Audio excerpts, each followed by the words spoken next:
નમસ્કાર. દિવસભરના તાજા સમાચારોમાં તમારું સ્વાગત છે. તમારી સાથે હું છું પિનલગીરી ગોસ્વામી. સમાચારો વિસ્તારથી જાણીએ એ પહેલા મહત્વના સમાચારો ઉપર એક નજર.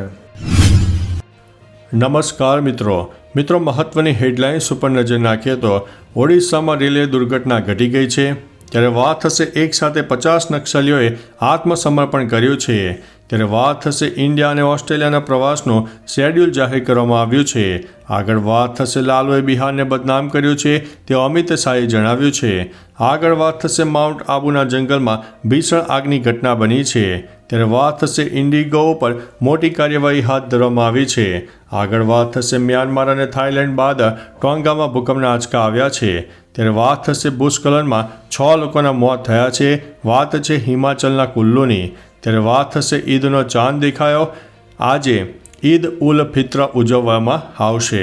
ત્યારે વાત થશે જાલોદમાં ચેટી ચાંદની ઉજવણી કરવામાં આવી છે. આગળ વાત થશે 100 વર્ષ જૂના શિવ મંદિરમાં ચોરીની ઘટના બની છે. ત્યારે વાત થશે અંબાલાલ પટેલની ચિંતાજનક આગાહી સામે આવી છે. હવે મિત્રો સમાચારો વિસ્તારથી.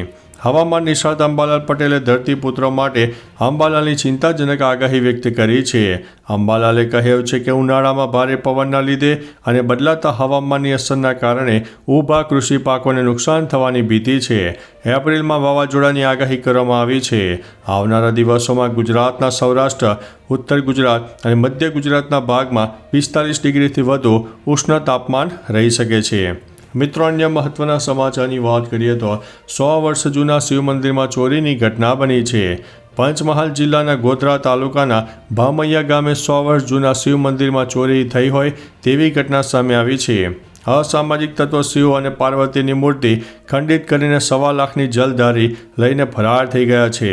મૂર્તિ ખંડિત થઈ હોવાની જાણ થતાં લોકોના ટોળેટોળા મંદિર ખાતે ઉમટી પડ્યા હતા. આ મામલે 2 ઈસમ મંદિર પાસે લગાવેલા સીસીટીવીમાં કેદ થયા છે. હાલ પોલીસે સમગ્ર મામલાની તપાસ પણ કરી રહી છે. મિત્રો, અન્ય મહત્વના સમાચારની વાત કરીએ તો જાલોદમાં ચેટીચાંદની ઉજવણી. જાલોદ નગરમાં ચેટીચાંદની ભવ્ય ઉજવણી કરવામાં આવી. ઝૂલેલાલ મંદિર ખાતે સિંધી સમાજના લોકો મોટી સંખ્યામાં એકત્રિત થઈને ભજન કીર્તન કરવામાં આવ્યું હતું. આ ઉપરાંત સિંધી સમાજે શોભાયાત્રા પણ કાઢી હતી. ઉજવણીની શરૂઆત 29 માર્ચથી થઈ, જેમાં બાળકો માટેની ઇવેન્ટ્સ અને ભજન સત્સંગનું આયોજન કરાયું. સવારે 11 વાગે ઝૂલેલાલ મંદિરે ધ્વજારોહણ કાર્યક્રમ પણ કરવામાં આવ્યો હતો. મિત્રો, અન્ય મહત્વના સમાચારની વાત કરીએ તો ઈદનો ચાંદ દેખાયો. આજે ઈદ ઉલ ફિત્રની ઉજવણી થશે. ભારતમાં ઈદનો ચાંદ દેખાયો છે. આજે ઈદ ઉલ ફિત્રની ઉજવણી કરવામાં આવશે. ઇસ્લામિક કેલેન્ડરના 10મા મહિના સવ્વાલના પહેલા દિવસે ઈદ ઉજવવામાં આવે છે. આ દિવસે મુસ્લિમો ગરીબો અને જરૂરિયાતમંદોને ફિત્ર અને જકાત આપે છે. ઈદ એ મિત્રો અને પરિવાર સાથે ઉજવણી કરવાનો અને પરસ્પર ભાઈચારાનો પ્રોત્સાહન આપવાનો દિવસ છે. ઈદના દિવસે લોકો વહેલા ઉઠે છે, નવા કપડાં પહેરે છે અને નમાઝ પણ અદા કરે છે. મિત્રો, અન્ય મહત્વના સમાચારની વાત કરીએ તો ભૂસ્ખલનમાં 6 લોકોના મોત. હિમાચલના કુલ્લુમાં ભૂસ્ખલન થયું. આ અકસ્માતમાં 6 લોકોના મોત થયા. સ્થાનિક વહીવટીતંત્ર અને બચાવ ટીમો અકસ્માત સ્થળે પહોંચી ગઈ. બચાવ કામગીરી ચાલુ છે. આ અકસ્માત કુલ્લુના મણિકરણ નજીક થયો હતો. લોકો રસ્તા પર ચાલી રહ્યા છે પછી ભૂસ્ખલન થયું અને 6 વ્યક્તિના મૃત્યુ થયા. હિમાચલ સરકારે મૃતકો પ્રત્યે સંવેદના વ્યક્ત કરી છે અને તેમના પરિવારોને શક્ય તમામ મદદનું આશ્વાસન પણ આપ્યું છે. મિત્રો, અન્ય મહત્વના સમાચારની વાત કરીએ તો મ્યાનમાર અને થાઇલેન્ડ બાદ ટોંગોમાં ભૂકંપ. મ્યાનમાર અને થાઇલેન્ડ બાદ હવે બીજા એક પેસિફિક ટાપુ દેશમાં ભૂકંપ આવ્યો છે.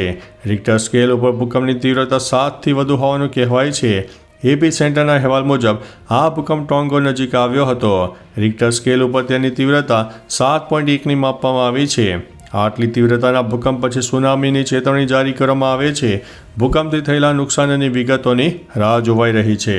મિત્રો, અન્ય મહત્વના સમાચારની વાત કરીએ તો ઇન્ડિગો ઉપર મોટી કાર્યવાહી. ઇન્ડિગો સામે આવકવેરા વિભાગે મોટી કાર્યવાહી કરી છે. ઇન્કમટેક્સ વિભાગે ઇન્ડિગોની પેરેન્ટ કંપની ઇન્ટરગ્લોબ એવિએશનને 944.20 કરોડ રૂપિયાની પેનલ્ટીની નોટિસ મોકલી છે. જોકે કંપનીએ આ આદેશને ખોટો ગણાવ્યો છે. સાથે કહ્યું છે કે તેને કોર્ટમાં પડકારવામાં આવશે. ઇન્ડિગોએ જણાવ્યું હતું કે આવકવેરા વિભાગે મૂલ્યાંકન એકમે 2021-22 માટે દંડ લાદવાનો આદેશ પસાર કર્યો હતો. આ આદેશ ગેરસમજના આધારે પસાર કરાયો છે. મિત્રો, અન્ય મહત્વના સમાચારની વાત કરીએ તો માઉન્ટ આબુના જંગલમાં ભીષણ આગ.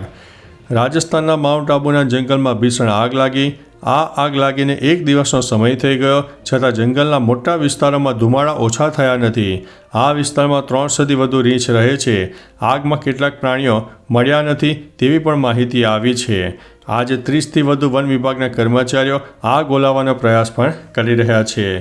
મિત્રો, અન્ય મહત્વના સમાચારની વાત કરીએ તો અમિત શાહે કહ્યું છે કે લાલુએ બિહારને બદનામ કર્યું છે. કેન્દ્રીય ગૃહ અને સહકાર મંત્રી અમિત શાહે આરજેડી ઉપર નિશાન સાધતા કહ્યું છે કે લાલુ યાદવે ઘાસચારો કૌભાંડ કરીને બિહારને બદનામ કરવાનું કામ કર્યું છે. તેમના એટલે કે આરજેડીના શાસનને જંગલ રાજ તરીકે યાદ રાખવામાં આવશે. શાહે કહ્યું છે કે આ લોકોએ ગરીબો માટે કોઈ કામ કર્યા નથી. જ્યારે એનડીએ સરકારે રાશન, ઘર, વીજળી, રસોઈ, ગેસ, દવા અને મફત રાશન આપવાનું કામ કર્યું. જો કોઈએ ગરીબો માટે કંઈક કર્યું હોય તો તે છે પીએમ મોદી. મિત્રો, અન્ય મહત્વના સમાચારની વાત કરીએ તો ઇન્ડિયા વર્સિસ ઓસ્ટ્રેલિયા પ્રવાસનો શેડ્યુલ જાહેર. ભારતે 8 મેચની સિરીઝ માટે ઓસ્ટ્રેલિયા પ્રવાસનું શેડ્યુલ જાહેર કર્યું છે. ભારત આ વર્ષે ઓક્ટોબર-નવેમ્બરમાં ઓસ્ટ્રેલિયાનો પ્રવાસ કરશે, જ્યાં તેઓ 8 શહેરોમાં 8 મેચની વ્હાઇટ બોલ સિરીઝ રમશે. ભારત 19થી 25 ઓક્ટોબર દરમિયાન 3 મેચની વન ડે સિરીઝ રમશે. મેચ પર્થ, એડિલેડ અને સિડનીમાં રમાશે. 5 મેચની T20 સિરીઝ 29 ઓક્ટોબરથી 8 નવેમ્બર દરમિયાન 5 અલગ અલગ શહેરોમાં રમાશે. મિત્રો, અન્ય મહત્વના સમાચારની વાત કરીએ તો એક સાથે 50 નક્સલીઓએ આત્મસમર્પણ કર્યું છે. છત્તીસગઢના બીજાપુરમાં અત્યાર સુધીનું સૌથી મોટું નક્સલી આત્મસમર્પણ છે. કુલ 50 નક્સલીઓ એકસાથે આત્મસમર્પણ કર્યું છે. તેમાંથી 14 ઉપર તો 68 લાખ રૂપિયાનું ઇનામ જાહેર હતું. સીઆરપીએફ તરફથી મળેલી માહિતી અનુસાર નક્સલીઓએ છત્તીસગઢ પોલીસ અને સીઆરપીએફના વરિષ્ઠ અધિકારીઓ સમક્ષ આત્મસમર્પણ કર્યું છે. સરકારની નીતિ અનુસાર તેમનું પુનર્વસન કરવામાં આવશે. મિત્રો, અન્ય મહત્વના સમાચારની વાત કરીએ તો ઓડિશામાં રેલવે દુર્ઘટના ઘટી હતી. અહીં બેંગ્લોર અને આસામ વચ્ચે દોડતી કામાખ્યા સુપર એક્સપ્રેસના 11 એસી કોચ પાટા પરથી ઉતરી ગયા. મળતી માહિતી અનુસાર ચૌદ્વાર વિસ્તારમાં મંગુલી પેસેન્જર હોલ્ટ પાસે ટ્રેન પાટા ઉપરથી નીચે ઉતરી ગઈ. હાલ તો બચાવ કામગીરી માટે એનડીઆરએફ અને મેડિકલ ટીમો મોકલવામાં આવી હતી. અન્ય કોઈ જાણકારી હજુ સુધી સામે આવી નથી. મિત્રો, અન્ય મહત્વના સમાચારની વાત કરીએ તો રોંગ સાઈડમાં વાહન ચલાવનારા 112 લોકો સામે એફઆઈઆર દર્જ કરવામાં આવી છે. અમદાવાદમાં ટ્રાફિકના નિયમો કડક બન્યા. 21થી 23 માર્ચ દરમિયાન રોંગ સાઈડમાં વાહન ચલાવતા લોકો માટે કાર્યવાહી કરવામાં આવી. પોલીસે 3 દિવસમાં 112 લોકો સામે એફઆઈઆર પણ નોંધી ચૂકી છે. તો ચાલો મિત્રો, ફરીથી દેશ અને દુનિયાના સુપરફાસ્ટ સમાચાર લઈને મળતા રહીશો. ત્યાં સુધી અમને રજા આપશો. નમસ્તે.